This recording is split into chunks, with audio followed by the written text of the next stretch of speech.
Honestly, I don't know how I finished this year.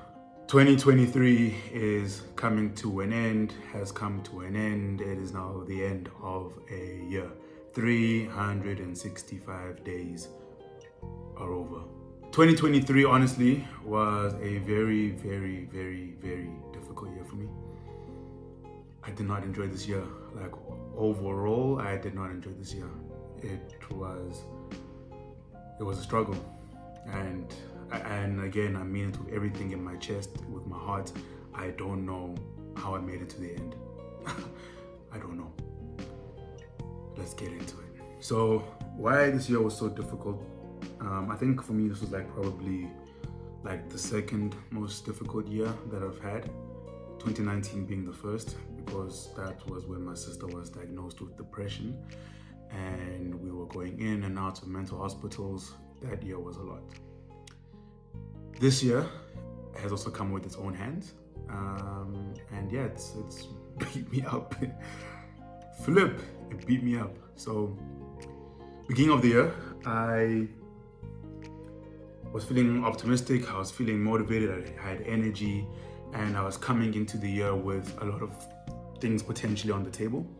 I had a few contract offers for work that I was excited about. The first one was to go teach English in South Korea.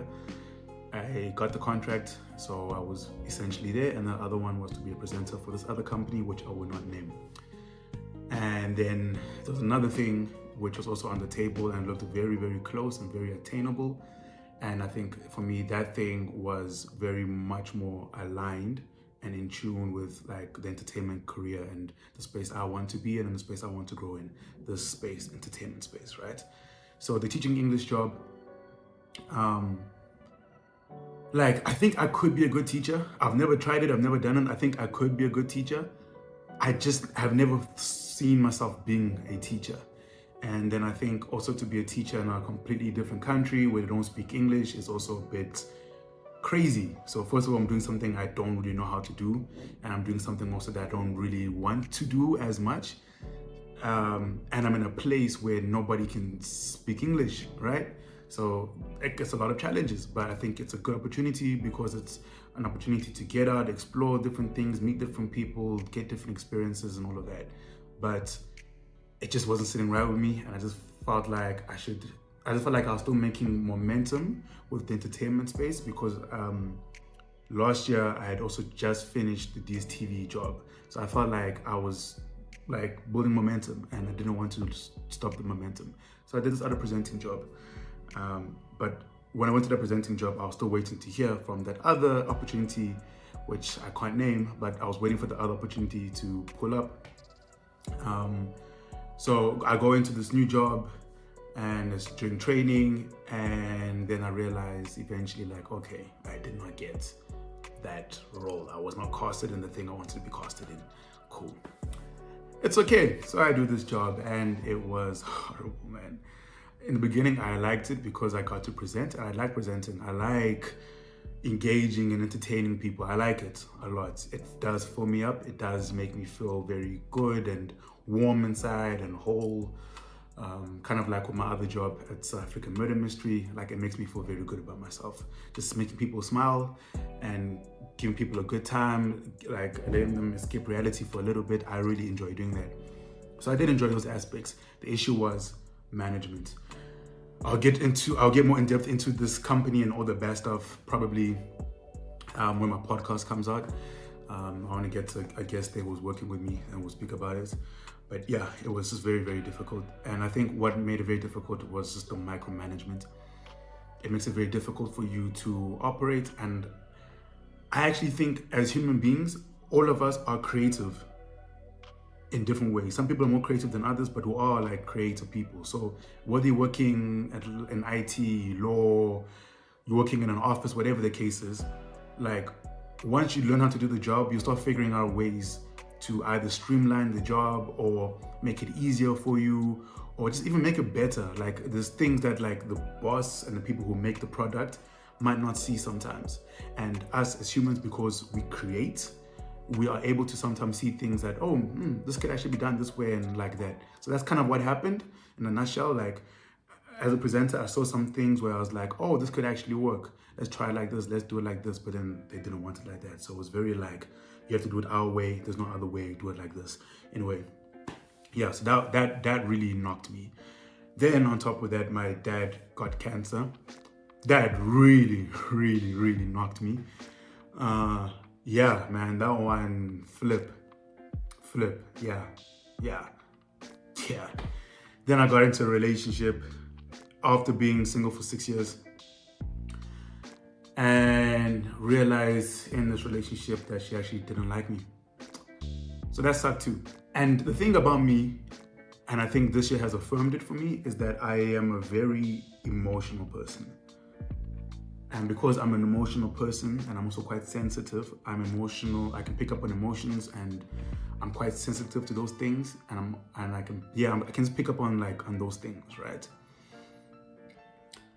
And also what I've realized is that because I'm such like an emotional person, is that when I'm emotionally invested into something and connected to something, I will give it 100%. Like that thing gets all of me. Every single piece of me, that opportunity, that thing, that person gets 100%. So even this job, because I was enjoying it in the beginning, I gave everything. And then with my ex, I gave everything. Like everything. I really wanted to have a girlfriend and I finally got a girlfriend, so I gave everything. Then with my dad, what happened too, it just took a lot from me, like emotionally. And something else I've realized about myself is that when my emotions are like depleted and like my energy is depleted and I've got nothing left to give and I can't operate at all. So then I kind of just go on autopilot, and I think at the job, I started going on autopilot for a very long time, and I think that even affected my relationship as well. That I was just operating on autopilot. It's like I literally lost who I was. Literally. And yeah, dude, like I'm saying, it takes me a long time to get back up and get back motivated and get a drive again and all of this stuff. So I do think I fell into like a depression, 100%. Because all this happened within the first half of the year, and I was depleted. Like, yeah, so that happened. But I think like one of the biggest issues for me with this year, the things that really hurt me this year, that really made this year difficult, it was all of these things, but the main thing was relationships. Not only romantically, but even platonically, like with friends. Through this year, a lot got revealed to me about the friends I have. And some of the friendships I thought would last a lifetime. I really thought they would. But it didn't work out like that.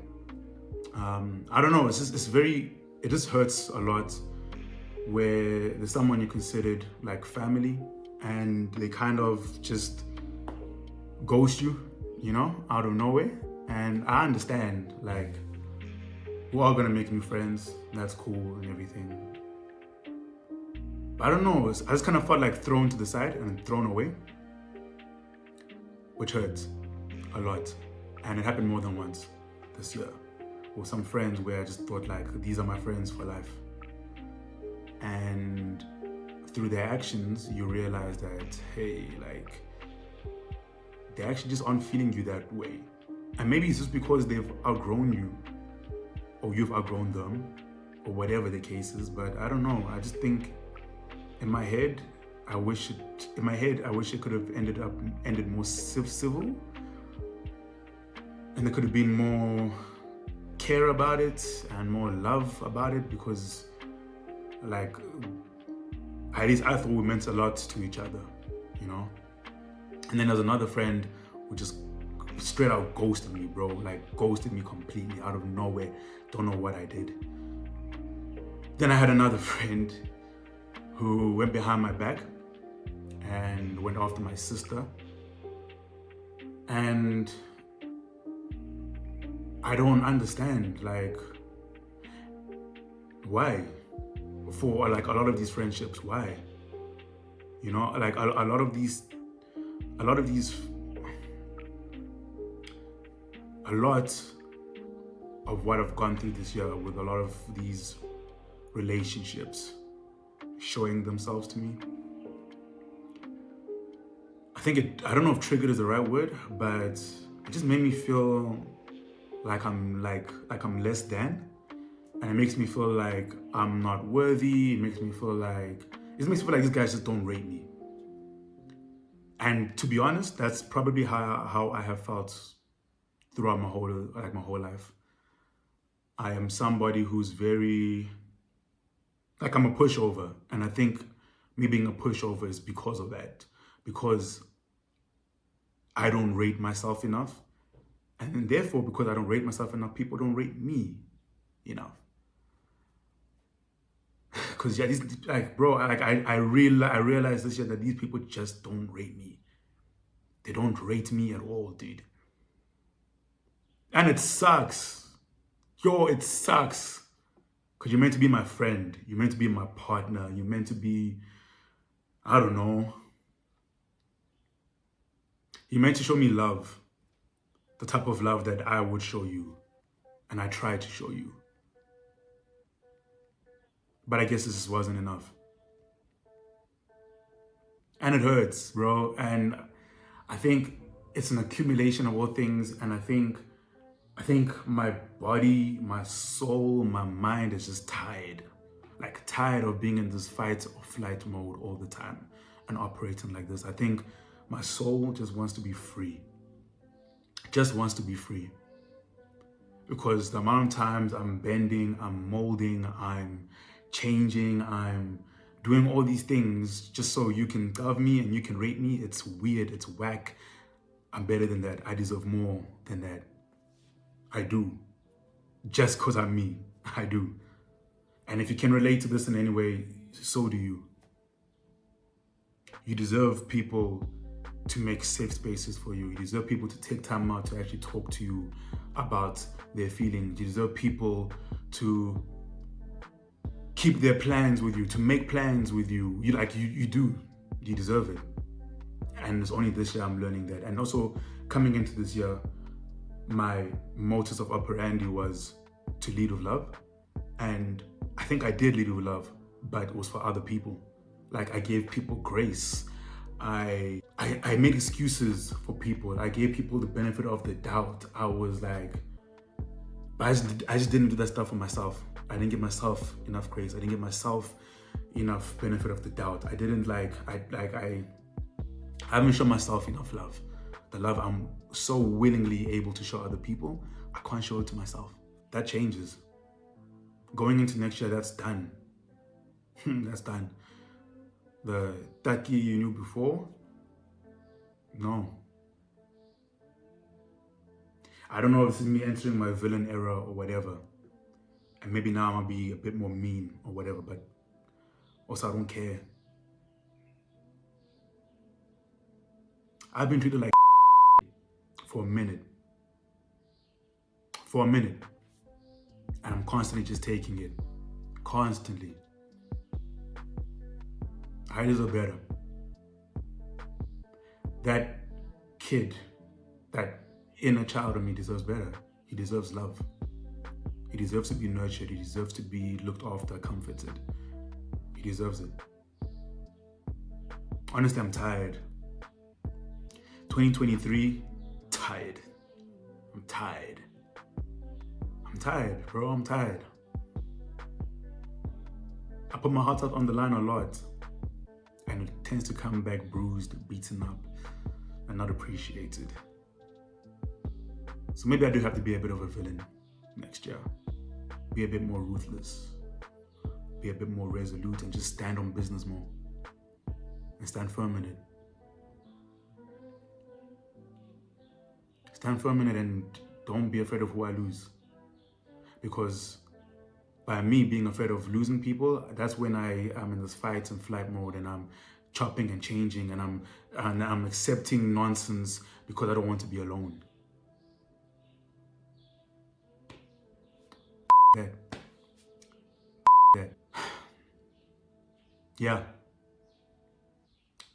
It's about me next year. I'm really putting much more focus into myself next year. I've got to. I deserve it. I deserve everything great in this world. Speaking of great things, let's speak about the great things that happened this year.